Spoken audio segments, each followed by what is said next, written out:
Shalom Bapak Ibu yang terkasih, kembali kita bersyukur kepada Tuhan yang memberi kita anugerah untuk boleh menikmati hari yang baru pagi ini. Sebelum kita memulainya, mari kita berdoa. Bapa, kami bersyukur atas kasih karunia-Mu yang senantiasa memimpin hidup kami dan bahkan kembali memberikan kepada kami hari yang baru, kesehatan yang baru. Dan sebelum kami memulai hari ini, kami datang kepada Tuhan, kami membaca firman-Mu. Dan kiranya Engkau berkenan menyapa kami, agar iman kami terus diperbaharui. Demi nama Yesus kami berdoa, amin.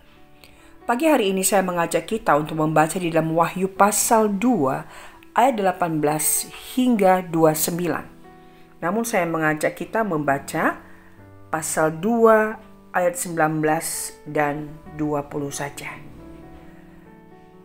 Aku tahu segala pekerjaanmu, baik kasihmu maupun imanmu, baik pelayananmu maupun ketekunanmu. Aku tahu bahwa pekerjaanmu yang terakhir lebih banyak daripada yang pertama.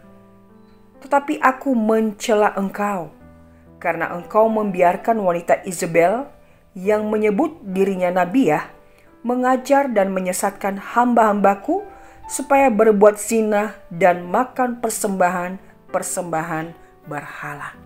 Demikian jauh pembacaan firman Tuhan. Saudara, pagi hari ini kembali kita merenungkan akan wahyu yang diterima oleh Yohanes, khususnya untuk disampaikan kepada jemaat Tiatira. Dicatat bahwa jemaat ini adalah jemaat yang penuh kasih, ketekunan, pelayanan, dan juga iman yang luar biasa.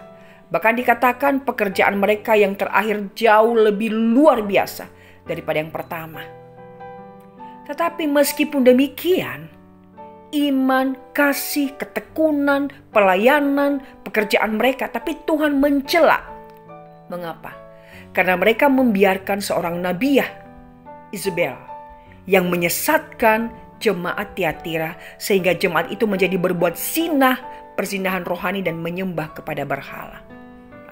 Saudara, di sini kita melihat bahwa Tuhan itu tidak pernah kompromi kepada penyembahan-penyembahan yang membawa kita untuk tidak mengasihi Dia dan meletakkannya sebagai urutan prioritas. Jemaat di tempat ini adalah imannya luar biasa, ketekunannya di dalam melayani luar biasa, pekerjaannya untuk Tuhan luar biasa, kasihnya juga luar biasa. Tetapi sayang, Tuhan mencela mereka. Mengapa? Karena mereka akhirnya membiarkan ajaran Isabel itu untuk membawa mereka akhirnya tidak lagi sepenuh hati kepada Tuhan, melakukan perzinahan rohani dan penyembahan-penyembahan berhala. Nah, saudara yang terkasih, Tuhan tidak pernah ingin kita membiarkan ada ajaran-ajaran yang menyesatkan iman kita. Pertanyaannya adalah, setelah kita menjadi orang Kristen, sejauh mana kita bertumbuh di dalam kebenaran firman Tuhan? Apakah kita benar-benar memahami firman Tuhan? Apakah kita benar-benar bergaul erat dengan Tuhan melalui firman-Nya? Sehingga ketika muncul ajaran sesat, kita bisa membedakan mana yang benar dan mana yang salah, mana kebenaran dan mana yang menyesatkan. Ketika kita dengan luar biasa di dalam iman, kasih, pelayanan, tetapi ternyata kita membiarkan ajaran-ajaran itu menyesatkan kita dan membawa kita untuk akhirnya melakukan penyembahan-penyembahan berhala, Tuhan sangat menentang. Apakah sekarang standar hidup kita firman Tuhan? Apakah pedoman hidup kita adalah firman Tuhan? Atau kita kompromi dengan apa yang saat ini ada di sekitar kita? Orang-orang sering berkata, oh ini sudah udah umum. Bagaimana dengan standar hidup kita, nilai hidup kita, value hidup kita? Apakah kita juga kompromi dengan situasi yang ada saat ini, atau kita tetap berpegang teguh pada firman Tuhan, nilai-nilai hidup dunia yang ditawarkan kepada kita, value hidup orang-orang dunia yang juga menyusup di tengah-tengah kehidupan kita. Apakah kita tetap mampu bertahan untuk tetap setia pada ajaran yang benar, atau kita kompromi dan akhirnya kita pun jatuh di dalam perzinahan rohani dan penyembahan berhala. Berhala yang berupa ilah zaman ini. Sesuatu atau seseorang yang telah menggeser posisi Tuhan di dalam hidup kita.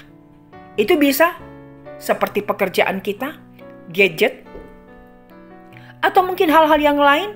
Seseorang yang kita lebih cintai daripada Tuhan telah menggeser posisi Tuhan. Itu adalah semua hal yang Tuhan tidak berkenan. Nah, saudara, biarlah firman Tuhan boleh menjadi pegangan hidup kita, pedoman kita, sehingga dalam menjalani hidup ini itu menjadi standar kita. Dan bukan value dunia, bukan nilai-nilai hidup yang ditawarkan oleh dunia pada zaman ini. Namun kita berpegang teguh bahwa kebenaran Tuhan adalah merupakan standar hidup kita di dalam menjalani hidup ini. Tuhan memampukan kita untuk memegang teguh firman-Nya. Apapun hal-hal yang terjadi di sekitar kita, bahkan ajaran apapun atau situasi kondisi apapun yang ada di sekitar kita, bahkan value atau nilai hidup daripada orang-orang dunia yang menyusup di tengah-tengah kita, kita tetap berpegang teguh bahwa hidup kita bersandar dan standarnya, pegangannya adalah firman Tuhan. Karena kebenaran Allah itu mutlak adanya dan tidak akan pernah kompromi dengan situasi kondisi apapun. Kiranya Tuhan memberkati kita. Amin. Mari kita berdoa. Bapa, terima kasih kembali Engkau mengingatkan kami.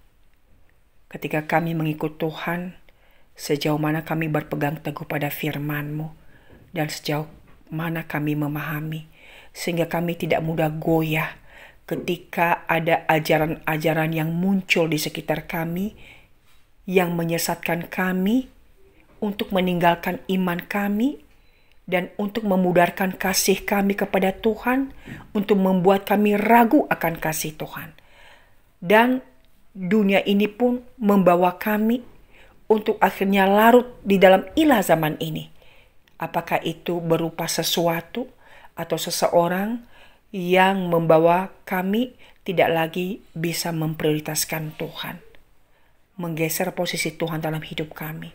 Tuhan, ampuni kami dan mampukan kami agar kami boleh meletakkan firman-Mu sebagai standar hidup kami, pegangan hidup kami, dan kebenaran yang mutlak yang menuntun kami di dalam semua hal yang kami lakukan dan kerjakan. Firman-Mu pelita bagi hidup kami. Mampukan kami Tuhan. Demi nama Yesus kami berdoa. Amin. Tuhan memberkati saudara.